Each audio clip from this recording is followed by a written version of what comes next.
মাটনের বেশ আপনারা অনেক রেসিপি বাড়িতে গ্যাসের চুলায় বানিয়ে খেয়েছেন। আজকে আমরা আপনাদেরকে খুব সুন্দর একটি গ্রাম্য পদ্ধতিতে মটনের রেসিপি এই ভিডিওতে বানিয়ে দেখাবো। চলুন তাহলে শুরু করা যাক আজকের আমাদের এই মটনের রেসিপিটি। আর আপনারা দেখছেন স্পাইসি কুকিং। প্রথমে দেখুন আমি এখানে একটা উনুন ধরিয়ে দিয়েছিলাম। আমি যেহেতু এখানে একদমই গ্রাম্য পদ্ধতিতে বানাবো, তাই দেখুন উনুনের উপর আমি এখানে একটা মাটির কড়াই বসিয়ে দিলাম।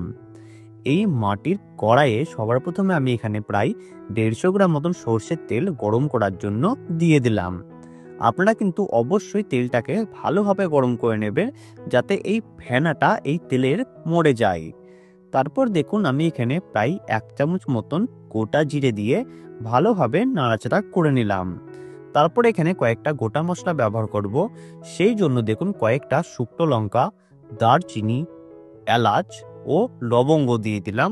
আর ফ্লেভারের জন্য কিছুটা পরিমাণে গোলমরিচও ব্যবহার করলাম।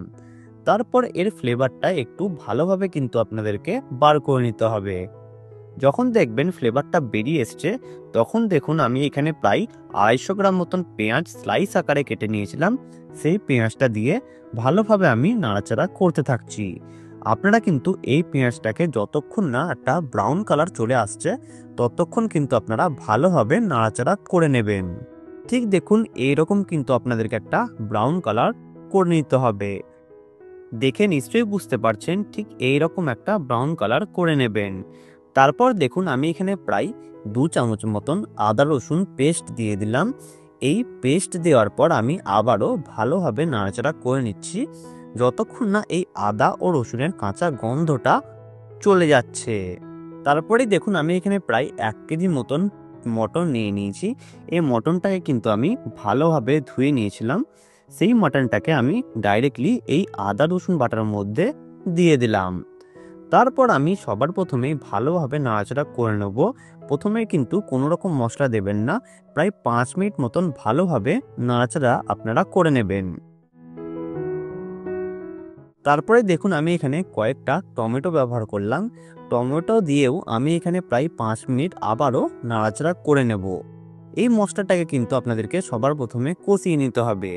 সেই জন্য আমি এখানে কয়েকটা মশলা ব্যবহার করব।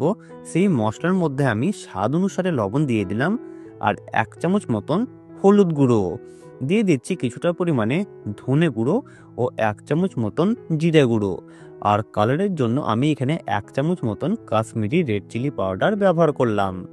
তারপর আমরা সবার প্রথমেই ভালোভাবে এই মটনটাকে কষিয়ে নেব, যতক্ষণ না এই মটন থেকে তেল ছেড়ে দিচ্ছে। আমি দেখুন এই মাটনটাকে কষানোর সময় কন্টিনিউ কিন্তু নাড়াচাড়া করতে থাকছি। যেহেতু এটা মাটির কড়াইয়ে বানিয়েছি, তাই তলে কিন্তু লেগে যাওয়ার একটা সম্ভাবনা থাকবে। দেখুন আমাদের কিন্তু এখানে মটন খুব সুন্দরভাবে কষানো হয়ে গিয়েছে, আর তেলও কিন্তু ছেড়ে দিয়েছে।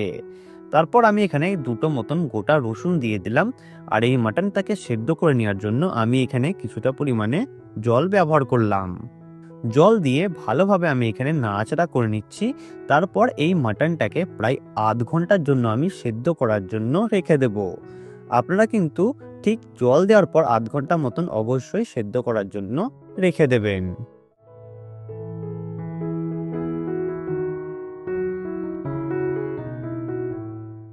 দেখুন আমাদের কিন্তু এখানে মাটনটা খুব সুন্দরভাবে ফুটছে, আর আপনাদের কিন্তু এই স্টেজে নাড়াচাড়া করে নেওয়ার কোনো দরকার নেই।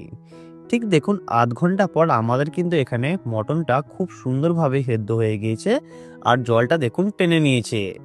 তারপর এই মাটনটাকে আমরা ফিনিশ করব উপর থেকে কিছুটা পরিমাণে গরম মশলা ও কিছুটা পরিমাণে ধনেপাতা কুচি দিয়ে। দেখুন আমাদের কিন্তু এখানে মাটন কারি পারফেক্টলি তৈরি। আমাদের এই গ্রাম্য পদ্ধতিতে মটন কারির রেসিপি আপনাদেরকে কেমন লাগলো, আপনারা কিন্তু অবশ্যই কমেন্ট করে জানাবেন। আর ভালো লাগলে চ্যানেলটি সাবস্ক্রাইব করে পাশে থাকা বেল আইকনটি অবশ্যই প্রেস করে দেবেন।